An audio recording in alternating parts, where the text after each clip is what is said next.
নমস্কার আমার সমস্ত বন্ধুদের, মঞ্চে যারা উপস্থিত আছেন এবং সামনে যারা আছেন, আমি সবাইকেই বন্ধু বলে সম্বোধন করতে চাই। আপনারা সবাই আমার বন্ধু। আপনারা মাছ চাষ করছেন, এই জন্য যদির পক্ষে আপনারা আমার বন্ধু হয়েছেন। মাছ আমাদের অত্যন্ত প্রিয়। মাছে ভাতে বাঙালি শব্দ আছে।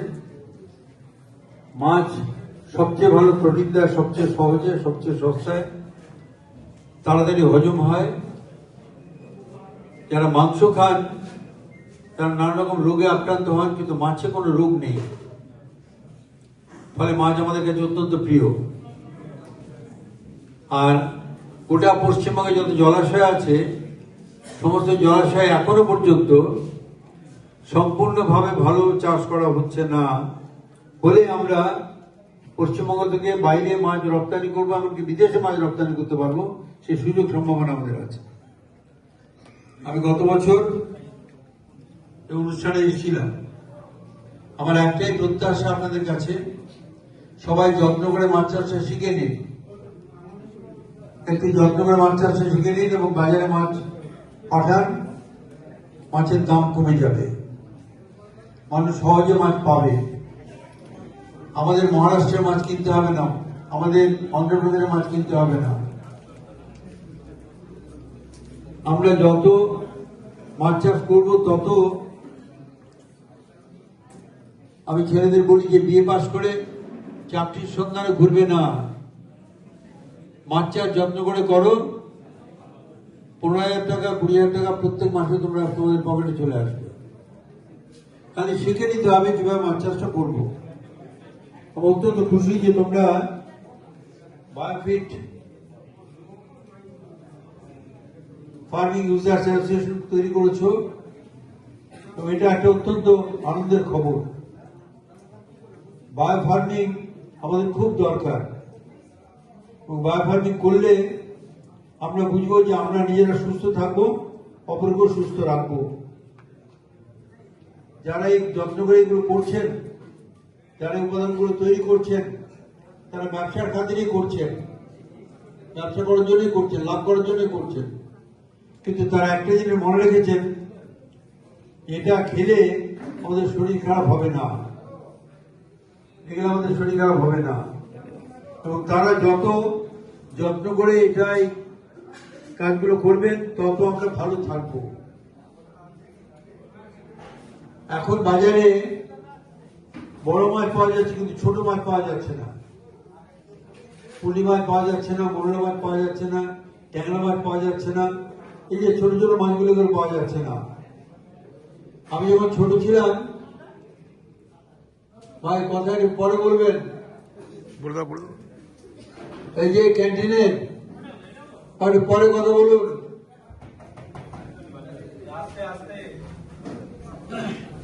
আমি যখন ছোট ছিলাম তখন আমরা মোরলা মাছ খেতাম। মা বলতেন মাথাটা চিবিয়ে খা, ওর মাথার মধ্যে ফসফরাস আছে, তাতে তোর চোখটা ভালো থাকবে। আর মোরলা মাছ পাওয়া যায় না বাজারে, ফলে চিবিয়ে খাওয়ার কোনো প্রশ্ন ওঠে না। পুঁটি মাছ অত্যন্ত উপাদেয় মাছ পাওয়া যাচ্ছে না। আমরা যত্ন করে ভালো চাষ করছি না, ওগুলো করছি না। শিং মাগুর এখন 1000 টাকা কেজি।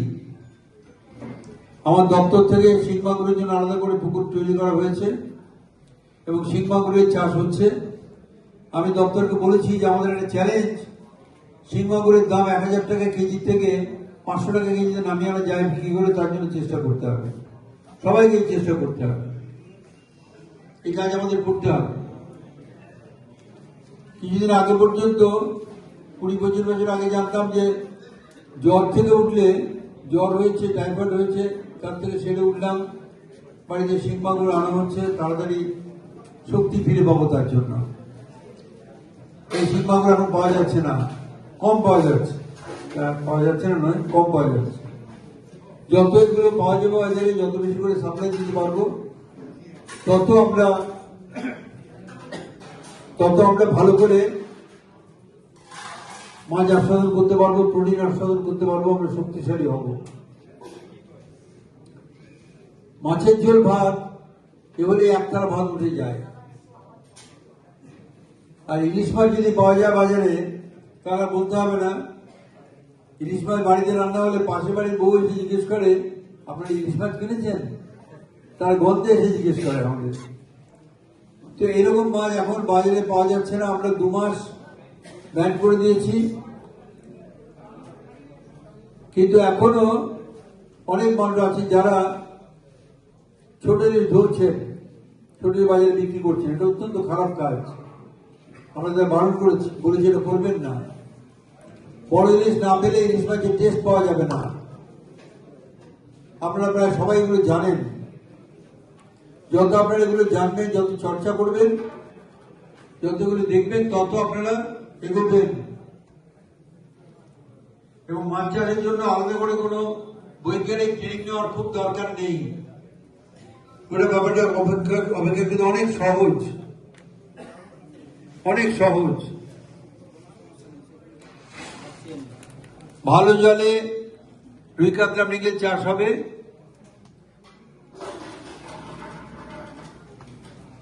পচা জলে শিং মাগুর কই হবে।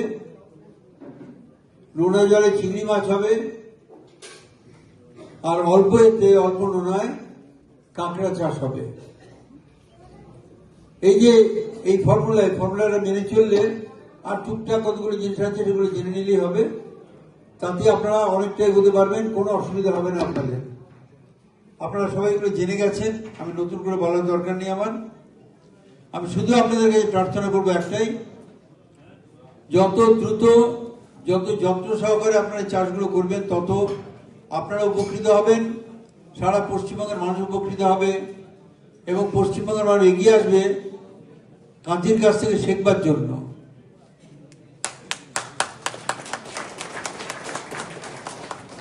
মনে রাখবেন, মেদিনীপুর জেলা একটা অসাধারণ জেলা, অসাধারণ জেলা। 190 বছর বড়দিন ছিলাম আমরা। পরাধীনতা থেকে মুক্ত হওয়ার জন্য 3টে ছেলে, 6জন ছেলে, তারা উদ্যোগ নিয়ে লড়াই আরম্ভ করেছিল।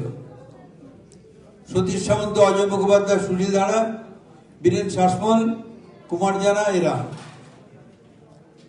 এই যে লড়াই করেছিল, লড়াই করতে করতে করতে করতে ইংরেজকে কোণঠাসা করে ফেলেছিল। গান্ধীজিকে দিল্লি থেকে ছুটে আসতে হয়েছিল তমলুকে, কাঁথিতে, হলদিয়ায়। এসে বলতে হয়েছিল, তোমরা আন্দোলন বিদ্রোহ করে নাও, তারপর দেশটা স্বাধীন হয়ে যাবে। গান্ধীজি 5 দিন মহিষাদলে ছিলেন। সেই জেলার লোক আমরা। কলকাতা এত বড় শহর, এত বিত্তমান লোকেরা আছে, কলকাতার লোকেরা তো নেতৃত্ব দেয়নি, সে কাজ তো করতে পারেনি। মেদিনীপুরের লোক করতে পেরেছে। মনে রাখতে হবে, এটা ইতিহাসের কথা, আমার কথা নয়।